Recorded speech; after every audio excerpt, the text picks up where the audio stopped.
All right, guys, welcome back to the Intel Extreme Masters qualifier here for the European region, moving on forward to Shenzhen, as we found ourselves in a semi-final now, and it's an all-Dutch lineup by the looks of things. Yeah, that's actually has been a very, very long time, I think, since we had a semi-final between two Dutch players in a Premier European qualifier. Harstem and Uthermal just wrecking the top side of this bracket.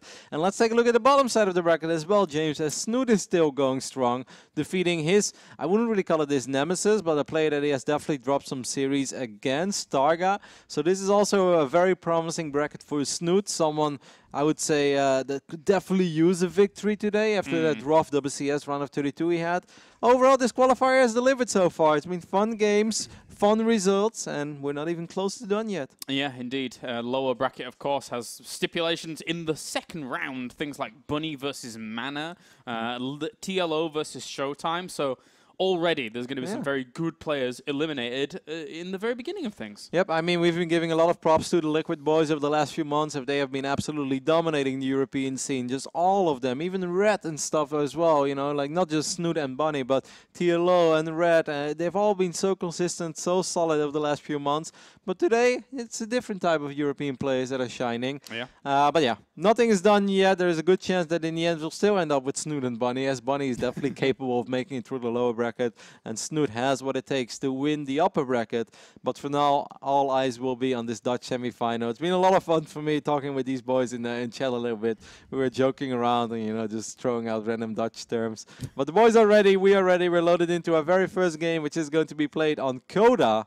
And I think this is going to be an awesome one, James. I think so too. See who can advance on. Basically, you win this one, you win the next one, and then you qualify. So good luck to these guys, as we do have spawning up to the top left. It is Harstem from Invasion Esports. And down to the bottom right-hand corner, we have our blue Terran. It is Uthermal for 80 Gaming. So do you think this logo, this symbol from Invasion Gaming, is it based on Space Invaders? I guess so, yeah. It looks like it. You know, you want to know one of the coolest nerdy things that I've ever bought? This is something that would excite you. Oh?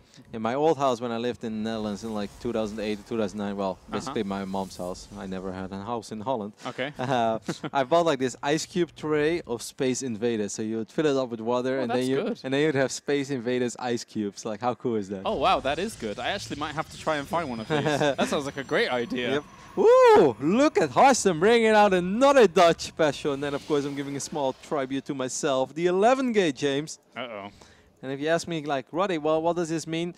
The thing is, he's probably going to play it very different than me, so I don't know what it means, but it gets the people going. How do you play? Is it a normally Stargate go-to somewhere else? No, I actually just played with a Stalker opening. Okay. And then the first Stalker is rallied across the map, so it's going to try to pick off the SCV that's building the command center on the low ground. And then if their bunker is not up immediately, then the second Stalker can be rallied across the map as well. And even if the Reaper kills 2 or 3 probes at home, you don't have to sweat those 2 or 3 worker losses, because your 2 Stalkers are going to kill 5, 6, 7 SCVs on the other side of the map. But I don't think Harstem is going to do that, so there's a good chance that this is going to be a proxy starter gate indeed, as we already see that probe on the right top side of the map. And you know, this surprised me a tiny bit. And if you ask me, like, why, Roddy? Like, this is not super uncommon. This is a very risky opening over here by Harstem. And Harstem has been so solid. And I was just thinking about this in our little break. Harstem is also not someone who has risen to the top out of nowhere, right? Yeah. No, he's been consistently getting better and better and becoming more solid over time. So to see him rely on a little bit of a risky / wonky build over here in game number 1, that surprises me. He also tweeted out that he thought facing Uthermal is possibly the most difficult opponent he could have got in this bracket. There may be a little bit of history over here where Uthermal just kind of has Harstem's number, and that's why Harstem feels like he has to do something out of the ordinary to catch up. Yeah, maybe, maybe. This Reaper also, likewise, is going to be able to jump in, have a look around, and see only one pylon, and then he kind of gives the game away completely almost. Yeah, I mean, he's going to run into the natural, and then I think he pretty much knows already. Because Harstem, who doesn't have a Nexus down at 405, that doesn't smell right. We all know that these players drop their Nexus around 340, 350 tops. So he's going to go into the main base, he's going to spot, all right, single pylon, and now he's going to drop an eBay as soon as possible, and he already had one on the way. Yeah, so easy reactions here from Uthermal as the Stargate over towards this right-hand side isn't going to do a huge amount just yet. As long as Uthermal plays this out correctly, positions his missile turrets right, as the first Oracle is now underway. What's interesting is that he drops a bunker and he drops it on the top side of the ramp. And if you guys wonder, like, why is he dropping it on the top side of the ramp? This gives me the idea that the way that this opening goes by Harstem, obviously this is an opening that relies on doing a lot of economic damage. And Uthermal wants to make sure that this game doesn't spiral out of control, that it's not Oracle damage into 3-4 gate follow-up, and then he falls apart. I think he's going to play this very safe, maybe even lift his orbital back to the high ground, and just make sure that he has a safety point to fall back on, and he just doesn't take a whole lot of damage. And this is a great start, I think, for Uthermal. Yeah. And look at his follow-up, by the way. It is indeed a second Oracle, and Uthermal immediately floats his command into the high ground, and this is not something that if you Harstem with, that you're very happy to see. Like, no, you hate seeing this, because you want your opponent to try to defend multiple locations at once, try to play it as greedy as possible. Uthermal doing the complete opposite, playing this very safe, and forcing Harstem right now to drop the Nexus on the other side of the map, because Harstem knows there's no way he's going to bust the Terran that's essentially on one base, despite having 2 command centers. I like the bunker as well, because it acts as a safe haven for these Marines in the middle from the Oracles. I mean, Oracles can do really well against small numbers of Marines, but in this situation, not at all. You can't really do anything about it. What a rough Oracle start over here. He has not killed it. Oh my god, Harstem is having a disastrous game. I cannot believe this. This was a double Oracle opening that has killed absolutely 0 workers. One Oracle has died and the other Oracle has lost the majority of his real HP. Of course, the shields will regenerate, but this is not the type of opening that you're going for. And to top it all off, during all of this, the Reaper somehow, some way managed to sneak in 2 kills. Yeah. Phenomenal opening for Uthermal and a disaster for Harstem. Really good start for Uthermal, and at the moment he's on lockdown. You know, he's making his missile turret at the natural, making sure that these extra Oracles aren't going to do anything. Even the Marines, and I love that, not scared to move out. Yeah, because he knows that his opponent has opened up with 2 Oracles, so he knows it's very unlikely that Harstem has a whole lot of units at home. And even if he ends up losing all of those Marines, if he trades them out for 6 or 5 probes, then that is already great. And the Widow Mine somehow connects. Oh my god! Yeah, I mean, I wasn't exaggerating when I said this was an absolutely disastrous opening for Harstem. Wow. Harstem knows the type of play that Uthermal is. And if he invests so much into a heavy aggressive opening like this, and he does absolutely nothing with it, and then ends up losing both Oracles, the writing is pretty much on the wall. Yeah. Wow, I did not expect game number 1 to end in 8 minutes and in favor of Uthermal. Yeah, it's very rare, right? There's situations in casting where I actually take my hands off the keyboard and in surprise, because that was just perfect. Yeah, it's just one of these games, you know, like we all know this feeling as StarCraft 2 players, that sometimes you queue up for a ladder game and you start with good spirit, you know, like, all right, let's play a game, and then it's like, oh, Reaper gets the first probe kill, oh, Miss Relic Monarchy, oh, like everything's going wrong, I hate this game, you know. And that is pretty much what Harstem went through in that game. Nothing went his way. Yeah. All right, well, we're getting into it. Cactus Valley for game at number 2. Hopefully it's not as quick as the first one, because that was a bit of a blowout. Yeah. And let's not forget about what happened between Uthermal and Lilbao as well, where Uthermal, I think, opened up Gasless Expand on this map. Yes. I have to sneeze, by the way. This is going to be really awkward. I think we should jump into the game as soon as possible. Mute me. You're muted. I jinxed myself. You can never say that you're going to sneeze and then not actually sneeze, but I felt it was going to be really awkward at a certain point.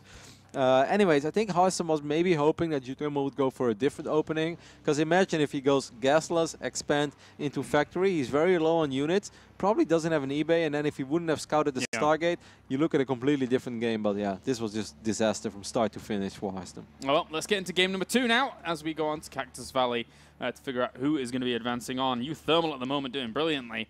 And not so brilliantly, unfortunately for him, just yet is Harstem down to the bottom left-hand corner as our blue Protoss.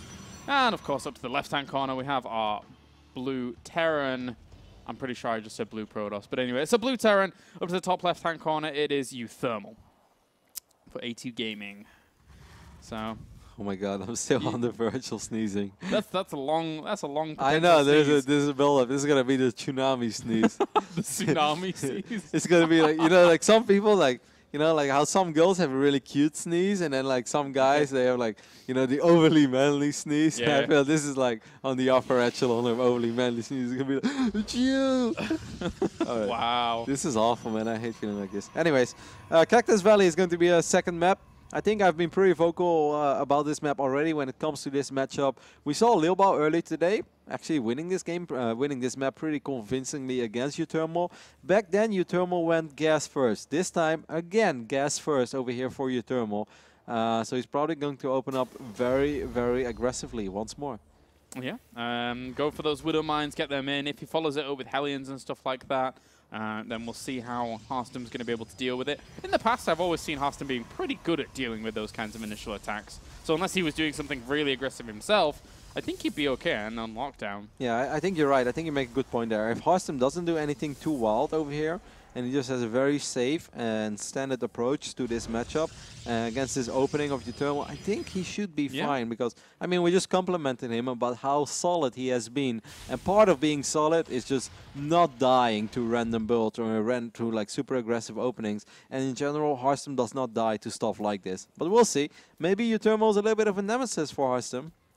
Could be. I mean, as you said before, with his tweet out, it would give rise to that kind of idea. And that previous game was just, unfortunately for Harstem, all over the place. Didn't really line up for him. Harstem pretty much the only Protoss alive in the opposite side of this bracket, correct? Yes, he is. Because he almost actually lost game number 3 against Elaser. I was watching that game earlier today, which was casted by Vardy. Is he the gentleman on SC to improve? Yes, I think so. Okay, so yeah. Verdi. No, not Verdi. That's the Russian Protoss. Damn it. Wordy. Wordy. There we go. Yes, not Verdi, but Wordy. Anyways, but he was able to survive round number 1, and then he was very convincing against TLO in his second series of the day, being the last Protoss for now. Of course, plenty of Protoss players still alive on the bottom side of this IEM bracket, but one of them is running into Bunny, Mana that is. So that's going to be a raw series for Mana. We will see. We need a little bit of Protoss pride around here, James.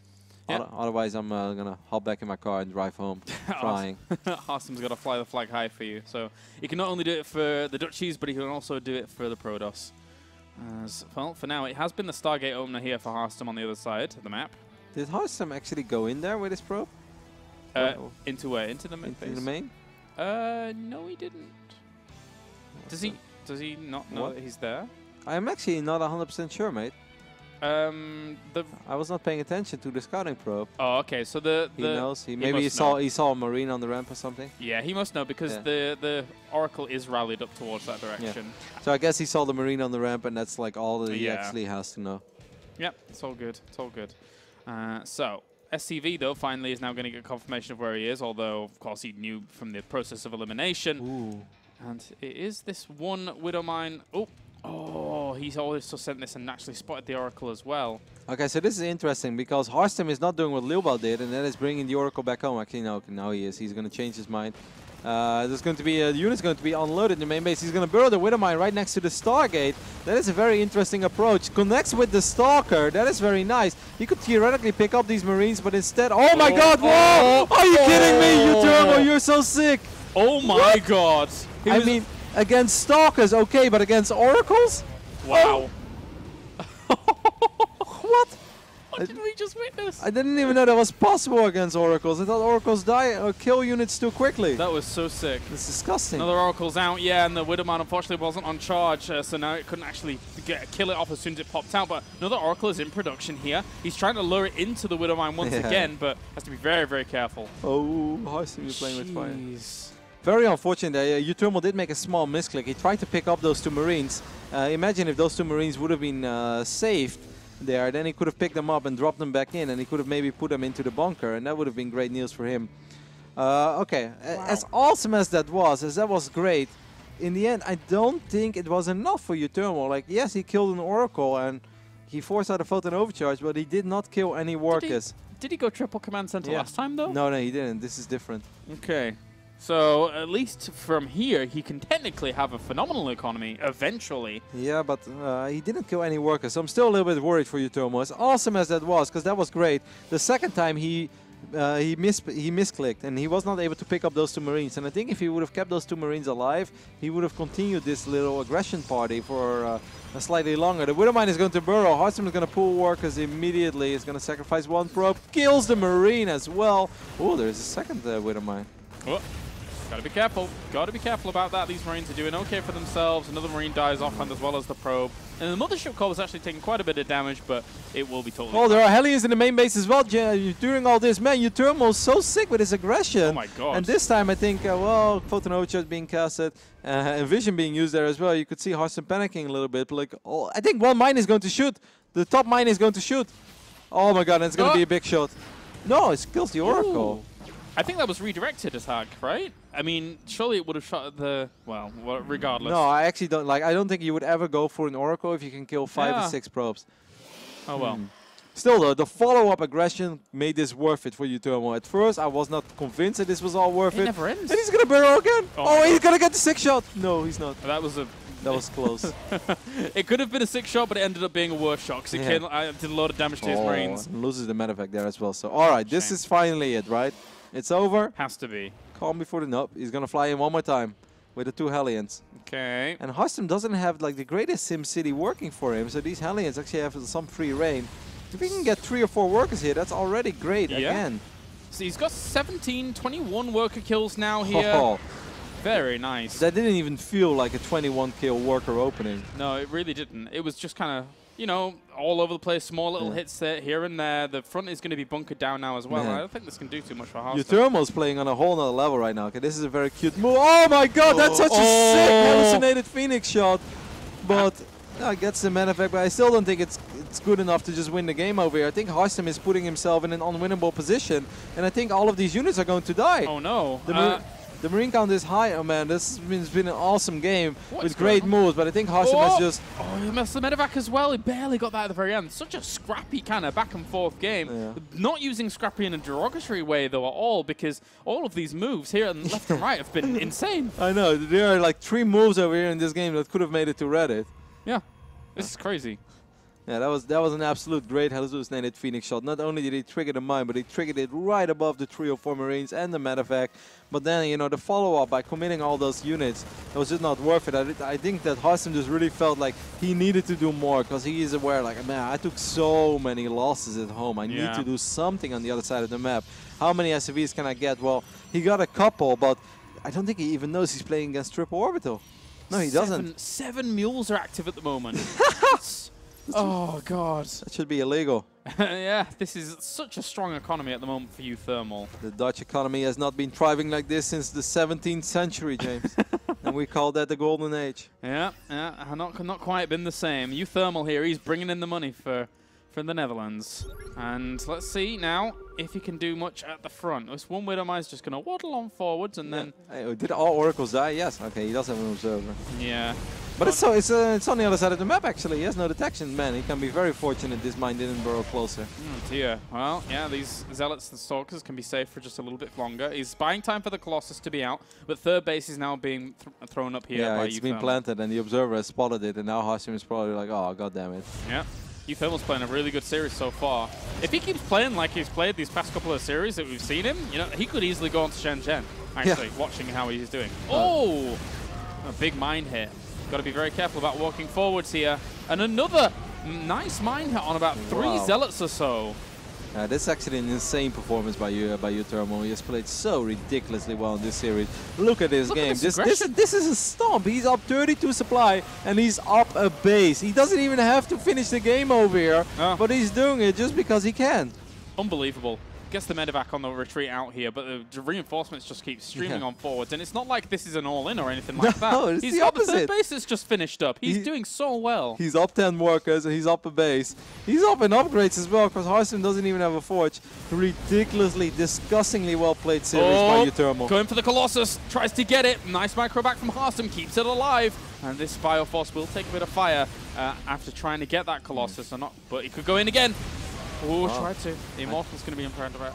Oh man, Harstem tweeted out before this series, this is possibly the hardest opponent I could have got in this bracket. And I wasn't sure if that was like a little bit of Dutch love or if he like meant it. And then I was still kind of curious to see maybe just take off a little bit of the pressure. But damn, like he was spot on, because I do not believe there's any European terror, and that includes Bunny, that could do this to Harstem. Yeah, it's looking pretty brutal right now. And I mean, let's not forget as well, in the previous round, Uthermal beat Bunny in a TVT, which Bunny's normally pretty good at Terran versus Terran. He gets the Colossus.